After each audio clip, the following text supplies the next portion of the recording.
Hello. OP classes के digital platform पर आप सभी का एक बार पुनः स्वागत है। आज हम लोगों को पढ़ने हैं 20 जनवरी 2021 के मोस्ट एक्सपेक्टेड करंट अफेयर्स। तो चलिए देखते हैं आज का पहला प्रश्न। पहला प्रश्न है, भारत का पहला श्रम आंदोलन संग्रहालय कहाँ स्थापित किया जाएगा? तो हाल ही में केरल के अलापुझा में भारत का पहला श्रम आंदोलन संग्रहालय स्थापित करने की घोषणा की गई है। यह देश का पहला संग्रहालय होगा जहां पर विश्व श्रमिक आंदोलन को दर्शाने के लिए विभिन्न प्रकार के दस्तावेज और वस्तुओं का प्रदर्शन किया जाएगा। इस श्रम आंदोलन संग्रहालय की स्थापना न्यू मॉडल कोऑपरेटिव सोसाइटी द्वारा की जा रही है। बात की जाए केरल राज्य की, तो केरल की राजधानी तिरुअनंतपुरम है।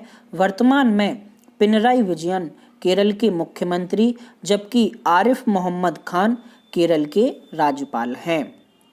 चलिए देखते हैं हमारा आज का दूसरा प्रश्न। दूसरा प्रश्न है, स्टैच्यू ऑफ यूनिटी से कनेक्टिविटी बढ़ाने के लिए पीएम मोदी ने 8 ट्रेनों को हरी झंडी दिखाई है। स्टैच्यू ऑफ यूनिटी कहाँ स्थित है? तो गुजरात के केवड़िया में स्थित स्टैच्यू ऑफ यूनिटी से कनेक्टिविटी बढ़ाने के लिए पीएम मोदी ने 8 ट्रेनों को हरी झंडी दिखाई है।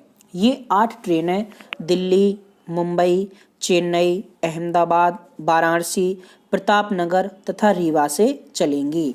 इन ट्रेनों में Mahamana special train, Dadar Kevadia special train, Ahmedabad Kevadia special train, Sampark Kranti special train, Rewa Kevadia special train, Chennai Kevadia special train तथा प्रतापनगर केवड़िया स्पेशल ट्रेन शामिल हैं।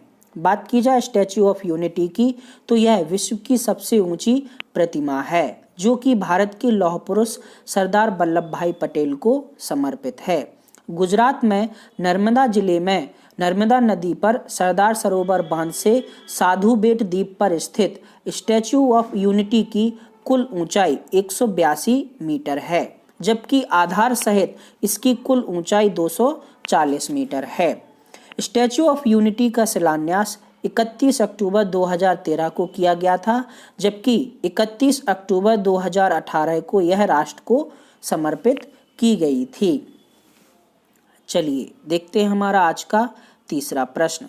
तीसरा प्रश्न है, किस देश ने 2021 के लिए संयुक्त राष्ट्र मानवाधिकार परिषद का अध्यक्ष पद जीता है? तो हाल ही में फिजी देश ने वर्ष 2021 के लिए संयुक्त राष्ट्र मानवाधिकार परिषद का अध्यक्ष पद जीत लिया है। फिजी के राजदूत नाजत शमीम खान ने इस 2021 वर्ष के लिए अध्यक्ष पद जीता है।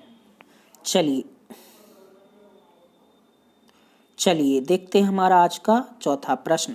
चौथा प्रश्न है, व्हाट्सएप ने अपनी नई गोपनीयता नीति में 3 महीने की देरी की है। व्हाट्सएप के वर्तमान सीईओ कौन हैं? तो हाल ही में व्हाट्सएप ने अपनी नई गोपनीयता नीति में 3 महीने की देरी की है। व्हाट्सएप के वर्तमान सीईओ बिल कैथकार्ट हैं।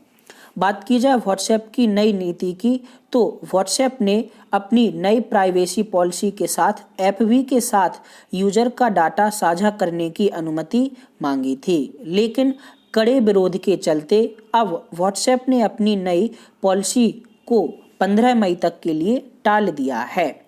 व्हाट्सएप ने कहा था, यदि कोई यूजर 8 फरवरी 2021 तक इसे मंजूरी नहीं देता है तो व्हाट्सएप काम करना बंद कर देगा।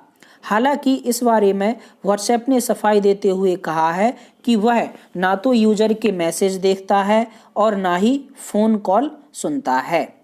इस व्हाट्सएप के प्रकरण के तहत टेलीग्राम व सिग्नल जैसे नए ऐप को बढ़ावा मिला था।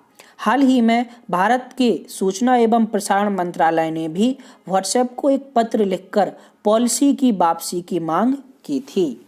बात की जाए व्हाट्सएप की, तो व्हाट्सएप की स्थापना वर्ष 2009 में जेन कॉम तथा ब्रायन एक्टन ने की थी।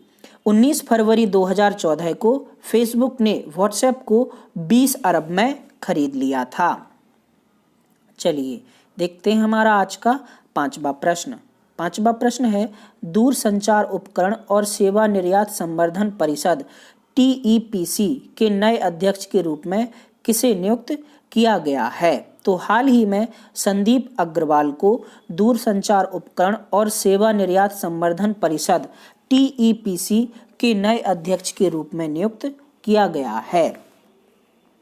चलिए देखते हैं हमारा आज का छठवां प्रश्न। छठवां प्रश्न है, किस मंत्रालय ने 70वें स्कॉच शिखर सम्मेलन के दौरान शासन में पारदर्शिता के तहत स्कॉच चैलेंजर पुरस्कार जीता है? तो हाल ही में पंचायती राज मंत्रालय ने स्कॉच चैलेंजर पुरस्कार जीता है।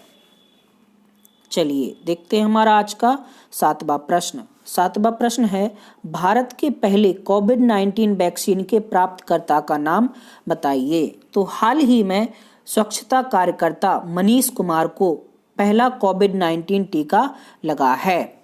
मनीष कुमार AIIMS दिल्ली में सफाई कर्मी के पद पर कार्यरत हैं। बात की जाए कोविड-19 वैक्सीन के टीकाकरण की, तो 16 जनवरी 2021 से भारत में कोविड-19 वैक्सीन टीकाकरण अभियान शुरू किया गया था और उसी के तहत पहला टीका AIIMS दिल्ली के स्वच्छता कार्यकर्ता मनीष कुमार को पहला टीका दिया गया था। इस अवसर पर स्वास्थ्य मंत्री डॉक्टर हर्षवर्धन व AIIMS के निदेशक रणदीप गुलेरिया भी मौजूद रहे थे। चलिए देखते हैं हमारा आज का आठवां प्रश्न।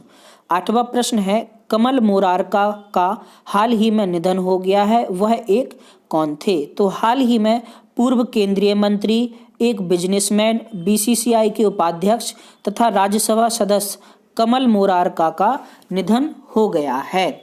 कमल मोरारका एक लंबी बीमारी से ग्रसित रहे और 74 वर्ष की आयु में उनका निधन हो गया है।